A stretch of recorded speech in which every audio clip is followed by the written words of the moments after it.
Welcome to Spiritual Calisthenics. Christ is in our midst. On December 17th, we commemorate St. Daniel the prophet and Ananias, Azarias, and Misail, three holy youths, as well as St. Dionysius, the wonderworker of Zakynthos. Regarding the prophet Daniel, the three holy youths, Ananias, Azarias, and Misail. The prophet Daniel and three children were all descended from the royal tribe of Judah. In the year 599 before Christ, in the reign of Joachim, who was also called Jeconias. While yet children, these righteous ones were led away as captives into Babylon, together with the other Jews by Nebuchadnezzar. He singled them out from among the other captives to serve him, and renamed them thus. Daniel was named Balthazar, Ananias Shadrach, Misail Meshach, Azarias Abednego. Now this is important, and we've seen this within, for example, documentaries such as the series Ruse, that names have power. When you rob someone of their name, of their identity, this is crippling, this is horrible. The name that you are known by God is the most important name of all names. And so their names of Ananias, Azarias, and Misail are their true names, their God-given names. And these are the names by which we know them. I find it very sad when I hear people call them Shadrach, Meshach, and Abednego, when the reality is those are their slave names. Those are not the names that are their given names. Likewise, when we go to receive communion, we are saying our baptismal name, the name that we are known by God. I've never quite understood why sometimes we have our earth name and then our heavenly name, considering that our heavenly name is the name by which God knows us. It is the name we were baptized. It is the name which we receive communion. It is the name by which we will be known throughout all of the rest of our lives. And by rest of our lives, I mean within paradise. They were reared in the royal court and taught the wisdom of the Chaldeans. And after the passage of 3 years, they surpassed all the Chaldean sages. Therefore Daniel, being still a lad, interpreted the mysterious image seen by Nebuchadnezzar in a dream, an image that was composed of different metals, but was shattered and ground to dust by a certain stone, which had been hewn out of a mountain without the hand of man.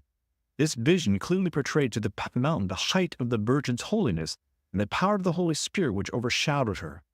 With the image of the stone, Christ was portrayed, who was seamlessly born of her, and who by his coming as the God-man would shatter and destroy all the kingdoms of the world, which were portrayed through the image, and he would raise them that believed in him in his heavenly kingdom, which is eternal and everlasting. Thereupon he signified in prophecy the time of his appearance in the Jordan, beginning of his preaching of the gospel, time of his saving passion, and the cessation of the worship according to the Mosaic law. And this Daniel did to exactitude.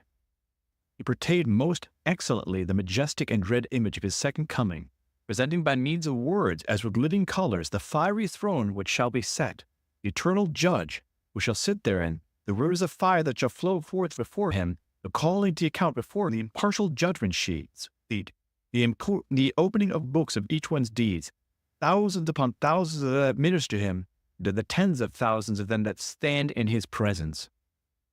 Daniel, whose name means God is judge, was called man of desires by the angels that appeared, because he courageously disdained every desire of the body, even the very bread that is necessary for nourishment.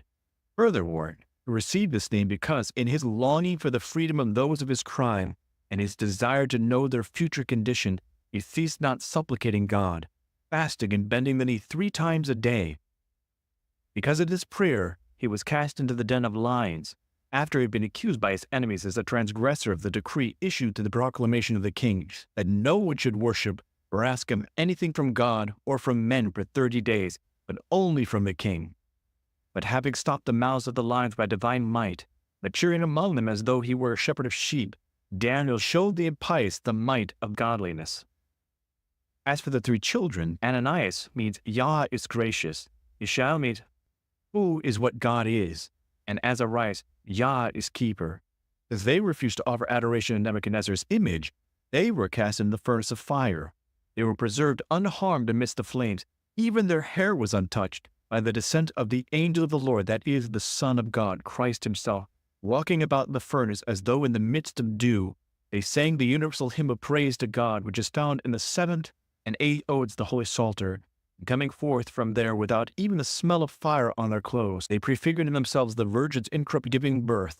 For she, on receiving the fire of the Godhead within her womb, was not burned, or remained burning, even as she was giving birth. Therefore the church celebrates the 3 children and Daniel on this day, on the Sunday of the forefathers, and on the Sunday before the Nativity of Christ, that they prefigured proclaiming his incarnation. Furthermore, they were of the tribe of Judah, wherefore Christ sprang forth according to the flesh, the holy 3 children, completed their lives full of days. As for the prophet Daniel, he lived until the reign of Cyrus, the king of Persia, whom he also petitioned that his nation be allowed to return to Jerusalem, that the temple be raised up again, and his request was granted. Reposed in peace, having lived about 88 years. This prophetical book, which is divided into 12 chapters, is ranked fourth among the greater prophets. Great are the accomplishments of faith, and the fountain of flame, the 3 holy youths rejoiced as though they were resting in waters. And the prophet Daniel showed himself to be a shepherd to the lions, as though they were sheep. With their prayers, O Christ our God, save our souls. Since your pure and hallowed heart had been made pure by the Spirit, it became his dwelling place, and the clearest prophecy's vessel. For you did behold things far off as near and present. When cast into the den, you did muzzle the lions, which caused a blessed prophet, glorious Daniel, we all revere you in faith. Regarding St. Dionysius of Zakynthos, the Bishop of Egina was born in 1547 on the island of Zakynthos. Though born into a noble family, he was determined to flee the world and set his mind upon heavenly things.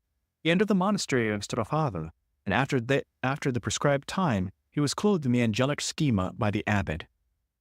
Though young in years, he surpassed many of his elders in virtues, was found worthy of ordination to the holy priesthood. Although he protested his unworthiness, Dionysius was consecrated Bishop of Egina. In that office he never ceased to teach and admonish his flock, and many were drawn to him in order to profit from his wisdom. He feared the praise of men, lest he should fall into sin of vainglory, so he resigned his see and returned to Zakynthos. In 1579, the Diocese of Zakynthos was widowed. When a bishop dies, his diocese is described as widowed, and Dionysius agreed to care for it until a new bishop could be elected. Then he fled from the worldly life, which gave him no peace, and went to the monastery of the most holy Theotokos, Anaphonitia, 20 miles from the main village. A certain stranger murdered the saint's brother Constantine, an illustrious nobleman. Hearing his victim's relatives, the stranger, by chance or by God's will, sought refuge in the monastery where St. Dionysius was the abbot. When the saint asked the fugitive why he was so frightened, he confessed his sin and revealed the name of the man he had murdered, asking to be protected from the family's vengeance. St. Dionysius wept for his only brother, as was natural. Then he comforted the murderer and hid him, showing him great compassion and love. Soon the saint's relatives came to the monastery with a group of armed men and told him what had happened. He pretended to not know anything about it. After weeping with them and trying to console them, he sent them off in the wrong direction. Then he told the murderer that he was the brother of the man he had killed. According to tradition, this man, when he confessed his sin, confessed in the church, and St. Dionysius had on his table the lance that is used to cut the proso and the blessing cross. When the man confessed his brother's murder, St. Dionysius was given an opportunity, either slay his brother's killer with the lance or to forgive him with the cross. And of course, he chose the cross. There are other traditions say that the saint did not exactly lie to the people, but rather told them that he's not far. He's perhaps in another direction when the man was actually under him. He admonished him as a father and brought him to repentance. After forgiving him, St. Dionysius brought him down to the shore and helped him to escape to another place in order to save his life. Because of the saint's Christ-like virtue, he was granted the gift of working miracles. There are certain other traditions that say that man returned later to that monastery and became a monk. Having passed his life in holiness, St. Dionysius reached a great age, then departed to the Lord on December 17, 1624. Not only are the saint's relics incorrupt, but he's also one of Greece's walking saints. St. Gerasimos and St. Spiridon are the others. He's said to leave his reliquary and walk about performing miracles for those who seek his aid. In fact, the soles of slippers wear out and must be replaced with a new pair from time to time. The old slippers are cut up and the pieces are distributed to pilgrims. On August 24th, we celebrate the transfer of his holy relics. The prayers of St. Dionysius, may Christ our God have mercy upon us and save us. The faithful son of Zakynthos, Egina's wise prelate, the protector of the august monastery of Strafava, O wise Dionysius, with one voice we all the faithful honor you and cry, by your prayer save them that keep your memorial, and cry to you sincerely, Glory to Christ who has glorified you. Glory to him who has made you wondrous. Glory to him who made you our unsleeping intercessor. On this day does Zakynthos call all the faithful together, rousing them to offer praise and songs and hymns of thanksgiving to our great and fervent helper in needs and sorrows, who does swiftly rescue them that are caught in perils. And she honors him, crying, O Dionysius, boast of the faithful, rejoice. From St. Paul's letter to the Hebrews. Brethren, all the saints, through faith, conquered kingdoms, enforced justice, received promises, stopped the mouths of lions. This, of course, is a direct reference to the prophet Daniel, who we celebrate today. Quenched raging fire, escaped the edge of the sword, won strength out of weakness, became mighty in war, put foreign enemies to flight. Women received their dead by resurrection. Some were tortured, refusing to accept release, that they might rise again to a better life. Others suffered mocking and scourging, and even chains and imprisonment. They were stoned. They were sawn in two. They were tempted. They were killed with the sword. They went about in skins of sheep and goats, destitute, afflicted, ill-treated, of whom the world was not worthy, wandering over deserts and mountains and in dens and caves of the earth. And all these, though well attested by their faith, did not receive what was promised, since God had foreseen something better for us, that apart from us they should not be made perfect. Therefore, since we are surrounded by so great a cloud of witnesses, let us also lay aside every weight and sin which clings so closely, and let us run with perseverance the race that is set before us, looking to Jesus, the pioneer and perfecter of our faith.